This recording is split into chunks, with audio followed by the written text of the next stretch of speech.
Le 17 septembre 2007, le président de la République, lors de l'inauguration de la Cité Architecture et du Patrimoine, annonce le lancement de cette grande consultation. C'est un véritable défi, puisque 10 agences internationales, françaises et étrangères, sont amenées à réfléchir sur l'avenir de la métropole parisienne.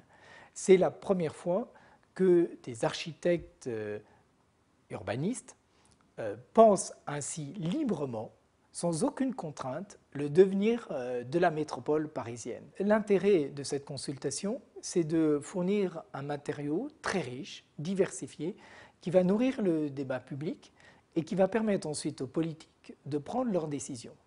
Il est très rare que l'on puisse, sur des enjeux aussi importants, avoir une telle richesse de réflexion. Et c'est ça l'apport exceptionnel de cette consultation internationale sur le Grand Paris.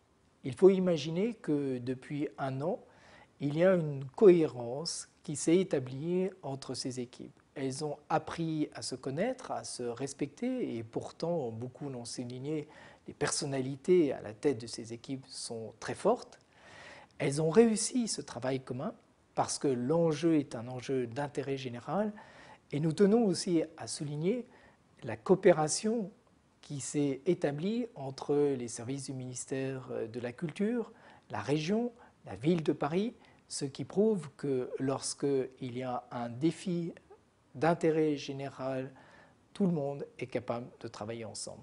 Le résultat de ces travaux est extrêmement différencié. Il n'y a pas un projet similaire à l'autre. Et donc, il fallait que l'on puisse imaginer une enveloppe commune dans la Cité de l'Architecture et du Patrimoine, mais qu'à l'intérieur de ces enveloppes, eh bien, chacune des équipes ait sa totale liberté pour la restitution de son travail.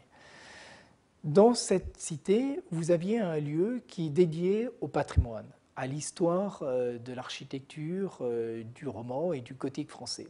Et nous avons trouvé très beau le symbole de mettre cette réflexion sur le devenir de la métropole parisienne au cœur même de l'histoire patrimoniale française. Ce regard du passé vers le futur est extrêmement riche. Au fond, c'est le défi de la Cité de l'Architecture et du Patrimoine. C'est savoir faire aimer l'architecture en devenir tout en respectant, tout en s'inspirant de la beauté du passé.